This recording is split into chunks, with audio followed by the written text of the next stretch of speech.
Okay, First Samuel. There was a certain man from Ramathaim, a Zuphite. What is a Zuphite? Or from Ramathaim, Zuphim. That's a footnote down there. There was a certain man from Ramathaim, a Zuphite, from the hill country of Ephraim, whose name was Elkanah, son of... Stop that. She's so distracting. See, if you want to know, okay, I could put her out of the room. I mean, the door is right there. You can see it behind me. The problem with that is that if I did that, I'll tell you exactly what she's going to do. If I put her out of the room and shut the door, she's going to stand right outside the door and meow and scratch on the door constantly, incessantly, will not stop. She will do it all throughout the video. It is better to have her in here where I can at least see her and control her than have her out there on the other side of the door scratching and meowing constantly to be let in, because 100% guaranteed that is what she would do. So that's why I don't do that. And I have really nothing else I can do, honestly. I have a pretty small apartment, and there's just not enough space. I just don't have enough space to put between me and the cat to get her in a spot where she would not be annoying. So it's like she's going to annoy me and you, my viewer, no matter what. I mean, it's just, whether I have her out there and she meows and scratches, or I have her in here and she's just kind of constantly buzzing around, like she's going to annoy me and you, my viewer. It's just going to happen. Nothing I can do about it. Nothing I can do about it. So I picked the option of least annoyance. Now, when I was doing this out in the living room, I could put her in the bedroom and get a little bit more distance from her. And I did do that a few times. I put her in the bedroom and she would scratch and meow, and it may not have shown up on the video as much because I was farther away. That is one positive thing about doing these videos out in the living room. I could get myself a little bit more space from her there. Overall, I like doing it back here much better, though. And she's right behind the camera. That's why I'm looking over there. I mean, she's right behind it. You know, just go. Seriously, just go. But you never do this except when I'm sitting here working. You never do. Never, ever do you do this. Except when I'm sitting here working. That's just how cats are. Cats are just so annoying. Okay, alright, let's try that again.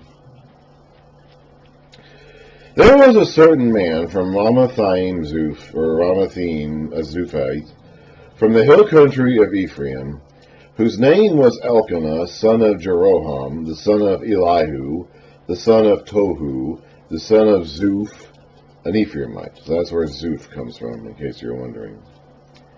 Now this is actually somewhat misleading. I don't know if I would say misleading, but it's confusing. To our brains today, that is confusing. Let's actually go and read. Oh boy. Dum-de-dum-de-dum.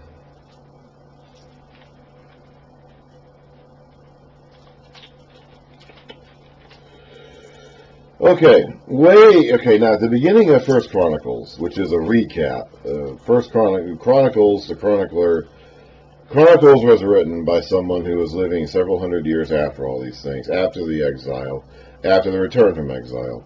And he was very interested in reestablishing his current Israel's connection with their past. And of course, the way to do that, if you're an Israelite living in the year 450 BC or whatever, is to have lots and lots and lots and lots of genealogies. So Chronicles begins with lots and lots and lots and lots of genealogies. One of these genealogies is that of Samuel, whose father here is Elkanah, being introduced. In 1 Chronicles 6, we go from 1 Chronicles 6, verse 16. It says the sons of Levi are Gershon, Kohath, and Merari. We go down to verse 22. We have the descendants of Kohath: Aminadab, Korah, Asher, Elkanah, Abiasaph, Asher, And then we go on, and we read about a bunch of guys, starting in verse 25, a bunch of guys named Elkanah, the descendants of Elkanah, Amasi, Ahamoth, Elkanah, another Elkanah, blah, blah, blah, blah, blah. And then in verse 27, we have Elkanah, his son, and Samuel, his son. So Samuel is actually a Levite from the tribe of Kohath, from the clan of Kohath. The tribe of Levi, clan of Kohath.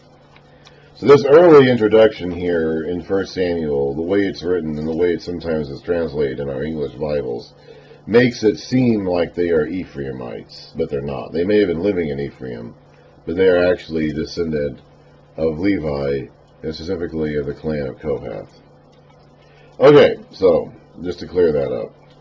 Elkanah had 2 wives. One was called Hannah, and the other Penninah. Penninah had children, but Hannah had none. I think we've seen this situation before, haven't we? This sounds a lot like Leah and Rachel from days gone by. Year after year, this man went up from his town to worship and sacrifice to the Lord Almighty at Shiloh. Now Shiloh is where the tabernacle, the tent of meeting, and the Ark of the Covenant have been situated pretty much ever since they came into the land. When Joshua and them were first entering the land and going about their business of conquest, they were based at a place called Gilgal. And then not long after that, once they finished the conquest, let's see if I can, this is going to be, they moved the tabernacle to Shiloh, where it basically stayed until the end of the days of Levi, the high priest, here at the beginning of here it is. Joshua, the beginning of chapter 18. The whole assembly of the Israelites gathered at Shiloh and set up the tent of meeting there. And that's basically where the tabernacle is going to be from then until the end of the days of Eli, who is the high priest here at the beginning of 1 Samuel. So since the days of Joshua, after the conquest, during the conquest, their base of operations was in a place called Gilgal. After the conquest, they moved to Shiloh and set the tabernacle up there, and it has been there ever since. The Ark of the Covenant may have been moved around some, but the tabernacle has been at Shiloh ever since the days of Joshua. And Elkanah is going up to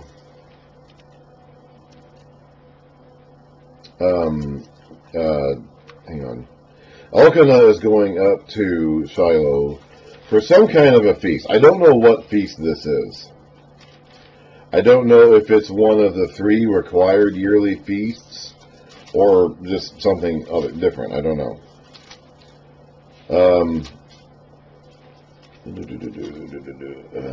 Okay, in Deuteronomy 16:16 it says this: 3 times a year all your men must appear before the Lord your God at the place he will choose. Right now that's Shiloh. For the feast of unleavened bread, that's Passover. The feast of weeks, we would call that Pentecost. And the feast of tabernacles. No man should appear before the Lord empty-handed. Excuse me.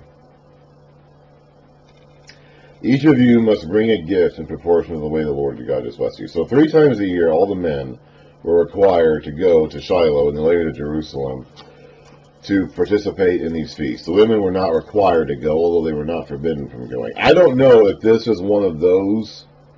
It doesn't say it. Or if this is something else. Maybe this is some family union sort of thing that they do. I don't know. Hannah is going with him. His wives are going with him on these trips. Now, the women were not forbidden from going on these 3 required trips, but they were not required to go. So I don't know what this is exactly. It doesn't say. It just says it's an annual thing. Year after year, this man went up from his town to worship and sacrifice to the Lord Almighty at Shiloh, where Hophni and Phinehas, the 2 sons of Eli, were priests of the Lord.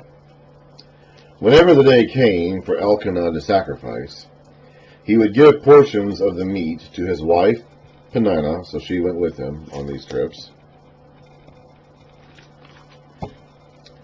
and to all her sons and daughters. So she was providing him with children. But to Hannah he gave a double portion, because he loved her, and the Lord had closed her womb. So we have another barren woman. We have had a lot of these. This has been a very common recurring pattern in Scripture. And this is not the last one of these we're going to see either. This idea of the Lord closing a womb of a woman so that he could have a special child with that woman in a later point in time has been a very, very, very, very common recurring pattern. Now, what probably has happened here, just kind of reading between the lines, probably this is a very similar situation to Jacob with Leah and Rachel, in that Jacob's heart was with Rachel. The woman he wanted to marry was Rachel. He ended up getting Leah, but the woman he wanted was Rachel. Probably in this case, the woman that Elkanah actually wanted to marry was Hannah. And she may have been his first wife, assuming he wasn't tricked into marrying Penninah first, which I guess not. So Hannah was probably his first wife, and the woman he actually loved, the woman he actually wanted to marry. And for some reason, she was barren. You know, God had, in the text itself here makes it clear the Lord had closed her womb. So at some point, when it became clear that Hannah was not bearing him children, Elkanah would have been forced to essentially get another woman to have children for. We saw this all the way back with Abraham and Sarah. This was an extremely, extremely, extremely, extremely common cultural standard back then. If your wife was not bearing you sons, then you got a wife. I mean, that's just... He didn't divorce his first wife. But if your wife was not bearing you sons, then you had to get another wife. You had to have a son. You had to have heirs. So if you don't have a son with your current wife, at some point you're going to try to move on and get one with another woman. I mean, that's just going to happen. And that was accepted. Like, that was just kind of how their culture was back then. So probably he married Hannah first. Hannah probably was the woman he legitimately loved and wanted to marry. When she wasn't giving him children after a period of time, he would have eventually been required to get another woman with whom to have children. And this one did bear him children. So he has a family. He has heirs. But apparently not with the woman he truly loved. So to Hannah he gave a double portion because he loved her. And the Lord had closed her womb. And because the Lord, so twice there, because the Lord had closed twice there, we directly state that God had done this. This was not an act of Satan. This was not just a natural catastrophe, something that happened within just the limits of nature. God himself closed Hannah's womb twice there, back to back. The text explicitly says that God is the one who did this. And because the Lord had closed her womb, her rival kept provoking her in order to irritate her. That would be Penninah, of course, the other woman, the other wife. This went on year after year. Whenever Hannah went up to the house of the Lord, so she wasn't forbidden from going. She wasn't required to go like her husband would have been, but she wasn't forbidden from going either. Her rival provoked her till she wept and would not eat. Elkanah, her husband, would say to her, Hannah, why are you weeping? Why don't you eat? Why are you downhearted? Don't I mean more to you than 10 sons? He's trying to keep her spirits up. He's trying to talk gently to her and not cast doubt or aspersion on her. Hey, he's fine. He has sons. He has his heirs with his other woman, his other wife. So he doesn't need Hannah to produce him children. Apparently he legitimately liked this woman. This was his favorite woman. And he wanted her to be happy, even though she couldn't be happy because she couldn't be a woman since she didn't have any kids. Once, when they had finished eating and drinking in Shiloh, and that would, of course, involve wine, just so you know. That eating and drinking does involve wine, not just water or non-alcoholic grape juice. That would have been wine. Hannah stood up. Now Eli, the priest, was sitting on a chair by the doorpost of the Lord's temple. And there's a footnote down here saying that is tabernacle. Probably at this point in time, this tabernacle had been here in Shiloh since the days of Joshua. If you read some of the Jewish commentaries about this, they would tell you that the tabernacle was set up in Shiloh for 369 years. I don't know how exact that is, but it's been a while. The tabernacle was in Shiloh for quite a while. At some point, it seems, the tabernacle itself was a curtain. It was a series of curtains that were held together by these wooden posts and framework, scaffolding. We read about that in the end of Exodus. It seems like, and it was meant to be portable. It was meant to be assembled and disassembled. When they were out wandering in the wilderness, they would set it up whenever they came to a place to stay, and then when the Lord told them it's time to move on, they would take it apart and carry it around. Well, they haven't done that since the days of Joshua. They have not disassembled this and moved it around since the days of Joshua. So it seems like at some point, and the text itself never records this, but it seems like at some point between the end of Joshua and here in 1 Samuel, somewhere along the ways, they built a semi-permanent structure around the curtains of the tabernacle. A stone building or something that is more of a house than a tent. The curtains and the wooden frames, who knows, apparently were still there. It was still the tabernacle in essence. It still had the stuff that they built at the end of Exodus as part of its, the tabernacle itself was still there. But they had built up a building of some kind around it. So it's not just a tent anymore. It is still a tent. There is still a tent there. It's not a temple. Okay, we're not talking about a structure like the temple that will be built in about 2 generations from now. But it's more permanent than just a tent at this point in time. So Eli the priest is sitting on a chair by the doorpost of the Lord's temple. In bitterness of soul, Hannah wept much and prayed to the Lord. So she has had enough. This has gone on year after year, and something about this year, I don't know why this was a breaking point, and last year wasn't, or 2 years ago wasn't, I don't know. But something about this year happened, and she just cannot take it anymore. So in bitterness of soul, Hannah wept much and prayed to the Lord. And she made a vow. Remember these vows? We've been reading a lot about these vows, haven't we?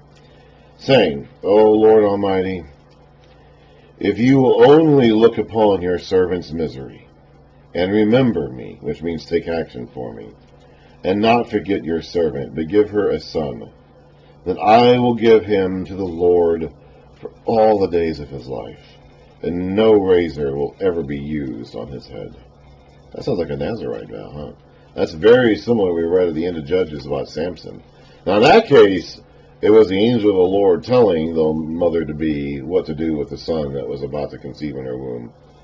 In this case, it's the mother herself taking the initiative saying, Lord, I will do this for my son if you just give me one. And she kept on praying to the Lord. There's going to be quite a contrast between Samuel and Samson. Samson will be a Nazirite from birth and will completely fail to uphold his obligations as a Nazirite, and will not successfully liberate the Jews, the Israelites, from the Philistines, will only begin the process, will not take it to completion.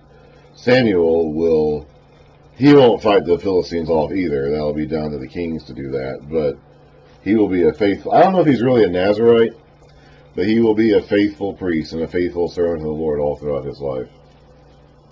As she kept on praying to the Lord, Eli observed her mouth. She's somewhere within his eyesight, obviously. Hannah, she doesn't seem to be aware of him. She must have rushed out there.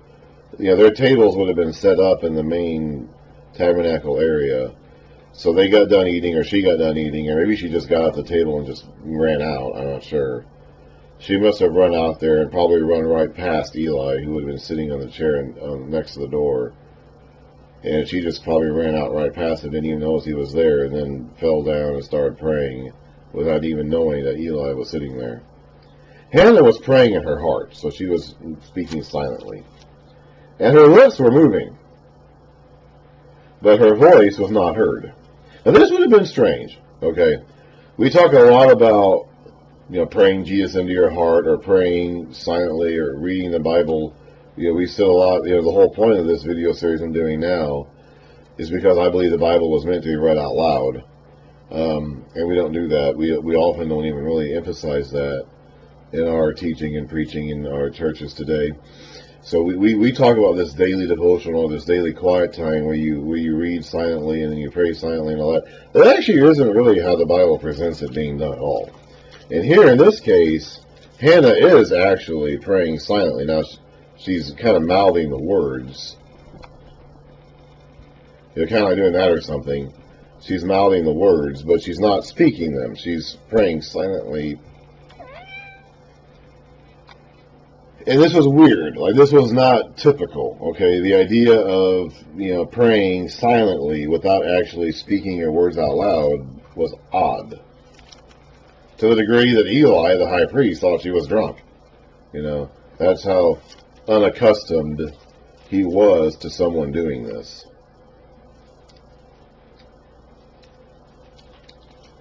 Her lips were moving, but her voice was not heard. Eli thought she was drunk, and said to her, "How long will you keep on getting drunk?